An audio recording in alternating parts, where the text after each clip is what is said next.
స్తోత్రం. దేవుని ఆరాధించడానికి దేవుడు మన కృపను అనుగ్రహించినందుకు దేవునికి స్తోత్రాలు తెలియపరచుకున్నాము. నా ప్రియమైన దేవుని బిడ్డలారా, ఆత్మతో సత్యముతో దేవుని ఆరాధించే మన కావాలని దేవుడు కోరుకుంటున్నాడు.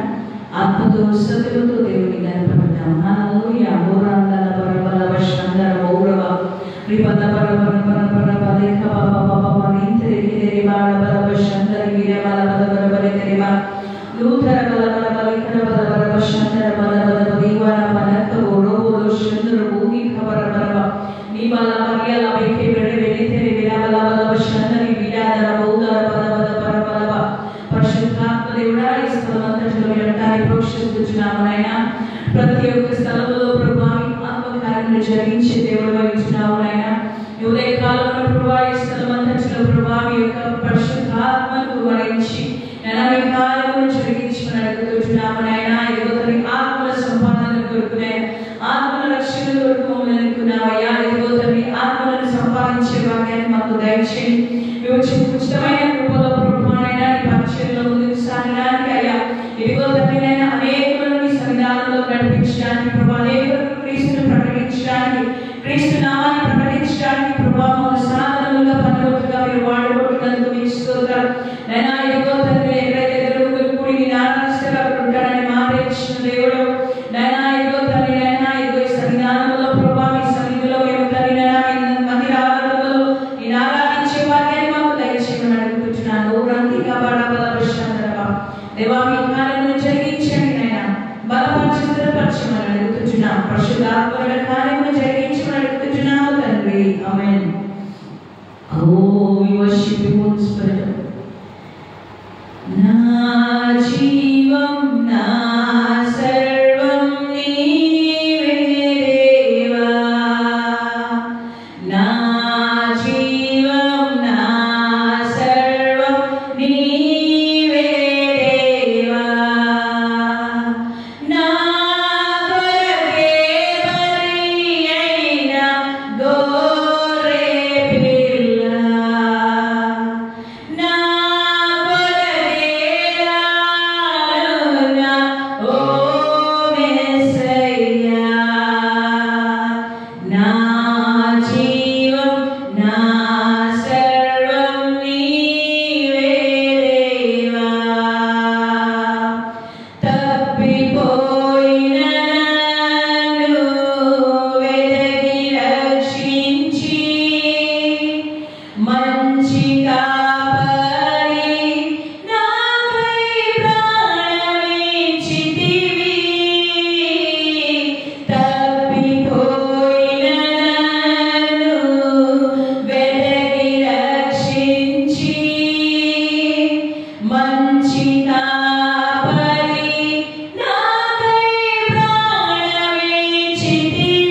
and the honor.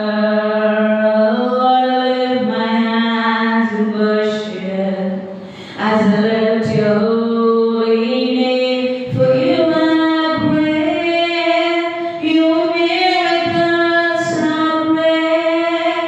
There is no one else like you. There is no one else like you. For you are great, your miracles are great. There is no one else like you. There is no one else like you. For you are great.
Oh, we worship you, Lord, and the oh, and the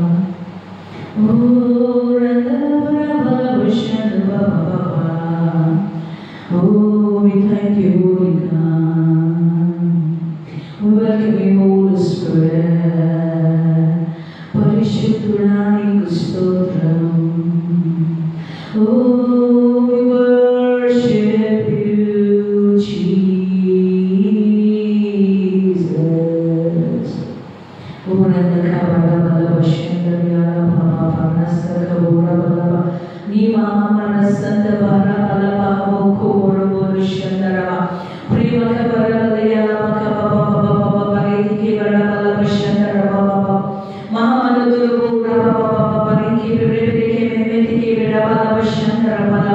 పరిశుద్ధాత్మ దేవుడా నాయన ఈ సన్నిధానంలో ఇంటికి వచ్చినందుకు మీకు వందనాలు ప్రభువైన మీ ఆత్మ కార్యములు తల్లి జరిగించబోతున్నందుకు మీకు వదన జీవము కలిగిన దేవాన్ని నామమునకే స్తోత్రాలు చెల్లిస్తున్నాం. మహిమ కలిగిన వాడ కృప కలిగిన దేవానికి స్తోత్రాలయ్యా. పరిశుద్ధ మహోన్నతుడ సర్వశక్తి కలిగిన దేవానికి పాదములకు స్తోత్రాలయ్యా. యుగయుగములు ఏలువాడ మహాగణ మహోన్నతుడ నీకు స్తోత్రములైన మాత్మల కాపరి నైనా యుగ తండ్రి స్వస్థపరచువాడ ఎల్రోహి ఎల్షదాయ్ ఇమ్మానుయేల్ దేవానికి స్తోత్రములైన యెహోవా ఈరే యెహోవా రాఫా యెహోవా షమ్మా యెహోవా షాలోమ్ నీకు స్తోత్రం చెల్లిస్తున్నాం. ఉన్నవాడ దేవానికి స్తోత్రం చెల్లిస్తున్నాం. పునరుత్థాన సజీవానికి స్తోత్రం చెల్లిస్తున్నాం. మరణాన్ని జయించిన వాడానికి స్తోత్రములైన గొప్ప దేవానికి స్తోత్రం. ఇలాగ సింహానికి స్తోత్రం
ఆరాధించడానికి దేవుడు కృప చూపినందుకు దేవునికి స్తోత్రాలు. నా ప్రియమైన దేవుని బిడ్డలారా, దేవుడు ఆత్మ అంటున్నాడు. ఆత్మ అయిన దేవుడు ఆత్మతో సత్యముతో ఆయన ఆరాధించే ప్రతి ఒక్క బిడ్డను కూడా ఆయన దర్శించే దేవుడు అంటున్నాడు. అందుని బట్టి దేవునికి స్తోత్రాలు. ఈ రోజు కాలమున మన జీవితాల్లో అనేకమైన మనం చేసే దేవుని మనం కనపరచేవారిగా మనం ఉందాం. హల్లెలూయా. దేవునికి స్తోత్రం. పరిశుద్ధుడైన దేవుడు కనపరచడానికి, నామాన్ని కనపరచడానికి దేవుడు చెప్పిన కృపగొట్టే దేవునికి స్తోత్రం. హల్లెలూయా. యోహాను సువార్త 5వ అధ్యాయంలో కొన్ని వచనాలు మనం ధ్యానం చేసుకున్నాం. ఈరోజు దేవుడి కార్యాన్ని చేయబోతున్నాడు. దేవుడు అద్భుతాలను చేయబోతున్నాడు. దేవుడు మనల్ని ముట్టబోతున్నాడు. దేవుడు బాగు చేయబోతున్నాడు. అందుని బట్టి దేవునికి స్తోత్రాలు. మరి అటు తర్వాత యూదుల పండుగ వచ్చిన కనుక యేసు యెరూషలేముకు వెళ్ళెను. యెరూషలేములో గొర్రెల ద్వారము దగ్గర హెబ్రీ భాషలో బెతెస్దా అనబడిన కోనేరు కలదు. దానికి 5 మంటపములు కలవు. ఆయా సమయంలో దేవదూతలు కోనేటిలోకి దిగి నీళ్లు కదలించుట కలదు. నీరు కదలింపబడిన పిమ్మట మొదట ఎవడు దిగునో వాడు వ్యక్తి వ్యాధి గలవాడైనను బాగుపడడు కనుక ఆ మంటపములలో రోగులు, గుడ్డివారు, మూర్ఛకాలు చేతులు గలవారు గుంపులుగా పడి ఉండేది.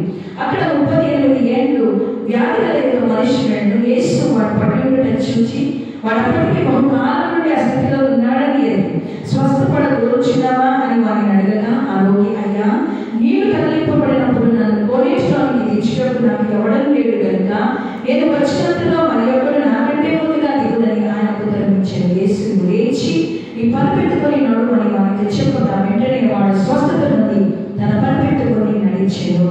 దేవుడి నామానికి మహిమ కలుగును గాక. ప్రియమైన దేవుని బిడ్డలారా, యోహాను సువార్త 5వ అధ్యాయం 1 నుంచి మరి ఈ యొక్క 9 వచనాల్లో ఈ యొక్క సందేశాన్ని మనం చాలా సార్లు విని ఉంటున్నాం. ఇక్కడ మరి బెతెస్దా అనే కోనేటి దగ్గర మరి యేసుక్రీస్తు ప్రభువు ఆ యొక్క స్థలానికి వచ్చినట్టుగా మనం చూస్తున్నాం. అందుకంటే ముందుగా ఆ బెతెస్దా అనే కోనేటి దగ్గర మరి 5 మంటపాలు ఉన్నాయి. 5 మంటపాలలో అనేక విధమైన వ్యాధులు కలిగిన వారిని అక్కడ ఉండడం మనం చూస్తున్నాం. ఎందుకు ఆ స్థలంలో ఉన్నారంటే ఆ కోనేటిలోని నీళ్లు కదలింపబడినప్పుడు, దేవుడి యొక్క కదలించినప్పుడు ఎవరైతే మొదట ఆ నీళ్ళలోకి దిగుతారో వారు స్వస్థతను అందుకొని వెళ్ళిపోతూ ఉంటున్నారు. మనం గమనించినట్లయితే ఈ కాలంలో ఏ డాక్టర్ బాగా ట్రీట్మెంట్ ఇస్తాడో ఆ డాక్టర్ దగ్గరికి మనిషిని పరిగెత్తుకొని వెళ్తున్నారు. గుంపులుగా వెళ్తూ ఉన్నారు కదా. ఎటువంటి వ్యాధినైనా నయం చేయగలిగిన డాక్టర్లు వెతుకుతూ ఉన్నాం, స్పెషలిస్టులు వెతుకుతూ ఉంటున్నాం. కానీ ఆ యోహాను భక్తులు రాసినప్పుడు యేసుక్రీస్తు ప్రభు కాలంలో మరి వ్యాధిగ్రస్తులైన వారు అనేకులు ఒక్క స్థలంలో కూడి ఉండడం మనం చూస్తున్నాం. 5 మంటపాలలో కూడా రోగులే ఉన్నారు. వ్యాధితో బాధపడుతున్న వారు, బలహీనతతో బాధపడుతున్న వారు ఎంతో మంది ఉన్నారు. ఎన్నో వ్యాధులు ఈ రోజుల్లో మనం చూస్తే క్యాన్సర్ కావచ్చు, ఎయిడ్స్ కావచ్చు, మరి హార్ట్ ప్రాబ్లమ్స్ కావచ్చు, లంగ్ ప్రాబ్లం కావచ్చు, కిడ్నీ ప్రాబ్లం కావచ్చు, చర్మ వ్యాధి కావచ్చు, మైగ్రేన్ హెడేక్ కావచ్చు, థైరాయిడ్ కావచ్చు, నర్వస్ ప్రాబ్లం కావచ్చు, సైనస్ కావచ్చు, అల్సర్ కావచ్చు, మరి రకరకాల వ్యాధులు ఏదైతే మనం ఉన్నాయో ఆ వ్యాధులన్నీ రకాల వారు అక్కడ ఉన్నారు.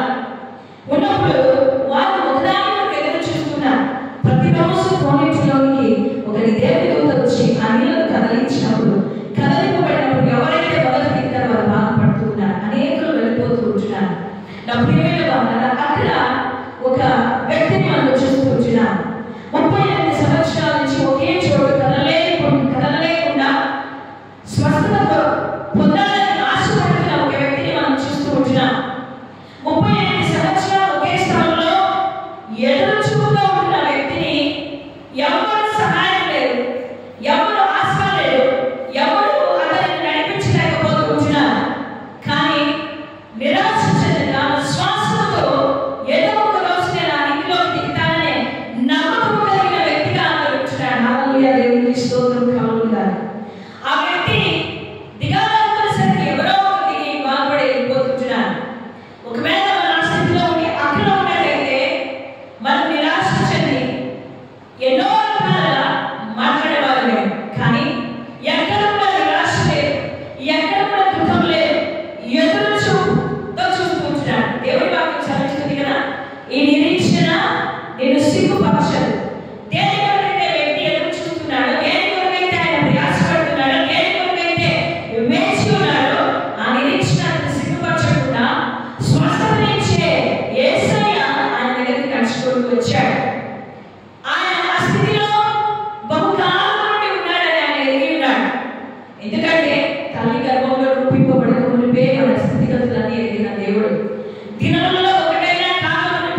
నా ప్రియమైన దేవుని బిడ్డలారా, ఆ వ్యక్తి యొక్క జీవితంలో కార్యం దేవుడు చేశాడు. ఆ వ్యక్తి యొక్క జీవితంలో దేవుడు అద్భుతాన్ని చేశాడు. ఆయన ఆ స్థితిలో ఉండడం చూసి అతని మీద జాలిపడిన యేసయ్య అతను లేచి నడవడానికి కృపను చూపించాడు. నీ పనిపెట్టుకొని నడువమన్నాడు కదా. ఎంత ధన్యత! ఆ బలహీనతలో వచ్చిన వ్యక్తి లేచి తన పనిపెట్టుకొని నడిచాడు. ఈరోజు మనము కూడా ఎన్నో సంవత్సరాల సమస్యలు, వ్యాధులు, బలహీనతలు, చేతకాని స్థితిలో మనం కృంగిపోయి ఒక మూలలో కదలేని స్థితిలో అనుకున్నామే. ఈరోజు దేవుడు నిన్ను వెతుకుతూ వస్తాడు. ఇప్పుడు తెలుసా, నీవు ఆయన నమ్మి ఆయన వైపు చూసినప్పుడు, నిరీక్షణ కలిగిన వారిగా దేవుడి వైపు మనం చూసినప్పుడు దేవుడి కార్యాలను చేసే దేవుడు. నిరీక్షణ సిగ్గుపరచదు. నువ్వు 10 సంవత్సరాలు, 12 సంవత్సరాలు, 5 సంవత్సరాలు, 2 సంవత్సరాలు ఉద్యోగం కొరకు, వ్యాపారం కొరకు, నీ వ్యాధి బాధపడాలి, నీ కుటుంబం చుట్టపడడానికి, నీ అప్పులు తీరడానికి, దేని కొరకైతే నువ్వు ఎన్నో చూస్తూ ఉన్నావో ఆ యొక్క సమస్య నుంచి విడుదలనివ్వడానికి యేసయ్య నీ దగ్గరికి ఈరోజు వచ్చి ఉంటున్నాడు. హల్లెలూయా. వచ్చి నేను ఒకటి చెప్పగా పంపడు కానీ విడుదల నుంచి పంపించే దేవుడు అయినాడు. 38 సంవత్సరాలు ఎదురు చూసిన వ్యక్తిని ఒక్క క్షణంలోనే బాగు చేసి పంపించిన దేవుడు నిన్ను నన్ను ఆయన బాగు చేయలేడా? ఖచ్చితంగా ఆయన బాగు చేయగలిగిన దేవుడు, విడుదలనివ్వగలిగిన దేవుడు, సహాయం చేయగలిగిన దేవుడు, అద్భుతాలను చేయగలిగిన దేవుడిని మనం కలిగి ఉంటున్నాం. కాబట్టి మన సమస్యల వైపు మనం చూడకుండా నిరీక్షణ కలిగిన వారు యేసు వైపు చూద్దాం. స్వస్థపరిచే దేవుడు ఆయన. యేసు పొందిన గాయముల ద్వారా స్వస్థత, స్వస్థపరిచే యెహోవా వాక్యముల ద్వారా స్వస్థత అనే వాక్యాన్ని నమ్మి నిరీక్షిస్తాం. నమ్ముటని వల్లైతే నమ్మువానికి సమస్తములు సాధ్యమే అని చెప్పిన యేసయ్య నమ్మితే నువ్వు కార్యాన్ని చూస్తావచ్చున్నాడు. ఈ ఉదయకాలమున ఈ రోజున దేవుడు నీలో కార్యాలను చేయాలని ఆశపడుతున్నాడు. మరి సిద్ధంగా వచ్చిన మనమందరం కూడా ఆయన వైపు చూద్దాం. నిరీక్షణ గలవారమే, విశ్వాసంతో లేదాన్ని ఉన్నట్టుగా దేవుడు చేస్తాడనే నమ్మకం కలిగి ఆయన వైపు చూసినప్పుడు ఆయన కార్యాలను చేసే దేవుడు అయినాడు. హల్లెలూయా. దేవునికి స్తోత్రం కలుగుగాక. ఏ రీతిగా ఆ వ్యక్తి తన పనిపెట్టుకొని నడుచుకొని వెళ్ళాడు. ఈ రోజు మనం కూడా కృంగిన వారు లేచి నిలబడి మన సమస్యల నుండి ముందుకు వెళ్ళగలుగుతాం. ధైర్యంగా వెళ్ళగలుగుతాం. ధైర్యంతో, సంతోషంతో, ఆనందంతో తిరిగి మనం మన జీవితాలను ఆరంభించడానికి దేవుడు కృప చూపుతున్నాడు. కాబట్టి నిరీక్షణ కలిగిన వారిగా దేవుడి వైపు చూద్దాం. ప్రతి బలహీనత, ప్రతి వ్యాధి నుంచి దేవుడు విడుదల నుంచి మనకు స్వస్థత ఇచ్చే దేవుడు అయినాడు. హల్లెలూయా. దేవునికి స్తోత్రం కలుగుగాక. ప్రార్థన చేసుకుందాం. పరిశుద్ధ ప్రేమ కలిగిన దేవాన్ని పాదములకు స్తోత్రాలు చెల్లిస్తున్నాం. మహాగరుడ మహోన్నతుడ సర్వాధికారి అయిన ప్రభువా, ఇదిగో తండ్రి, బెతెస్దాలోని దగ్గర వచ్చిన 38 సంవత్సరాలైన వ్యాధితో బాధపడుతున్న వ్యక్తిని నువ్వు తండ్రినైనా నోటి మాట చేత అతనికి స్వస్థతనిచ్చి దేవనెత్తావయ్యా. మేము కూడా అనేక కారణాలతో, అనేక సమస్యలతో, అనేక రోగములతో, వ్యసనాలతో బాధపడుతూ ప్రభా బయటికి రాలేని స్థితిలో మేము నైనా కృంగిపోయించున్నామయ్యా. నైనా నిరీక్షణ లేని వారిగా మేము ఉంటున్నాం. ఈరోజు నిరీక్షణ మాకు దయచేయి. నైనా నిరీక్షణ కలిగిన వారిగా నువ్వు మా ఎదురుకు వస్తావని, మమ్మల్ని బాగు చేస్తావని, మమ్మల్ని విడిపిస్తావని, మమ్మల్ని లేవనెత్తావని, మమ్మల్ని బలపరుస్తావని, మమ్మల్ని ఆదరిస్తావని నమ్మి ఈ వైపు చూడడానికి మీ కృపను మాకు అనుగ్రహించండి దేవా. మమ్మల్ని చేయి వదలద్దయ్యా, మమ్మల్ని చేయి వదలద్దు ప్రభు. నైనా మమ్మల్ని చిక్కు అవమానం నైనా మేము పడకుండా నైనా ఇది మా తలను లేవనెత్తు ప్రభు. నైనా ప్రతి విధమైన తలనొప్పి, ప్రతి విధమైన కడుపు నొప్పి, ప్రతి విధమైన కాలు చేతుల నొప్పులు, కీళ్ళ నొప్పులు ప్రభు, ప్రతి విధమైన కంటి చూపులు ప్రభు బాగు చేయగలిగిన దేవుడైనా తలలో ఉంటున్న ట్యూమర్స్, క్యాన్సర్ గడ్డలను ప్రభు, కిడ్నీలను ప్రభు, లివర్లు, లంగ్స్లు, ప్యాంక్రియాస్లు, గాల్ బ్లాడర్లు అయినా ఇదిగో తండ్రి యూట్రస్ మీరు ఉండండి ప్రభు. అయినా అవయవాలన్నింటినీ మీరు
సర్వశక్తివంతుడైన దేవుడు నాయన, సర్వము చేయగలిగిన దేవాన్ని వైపు చూస్తున్నాం.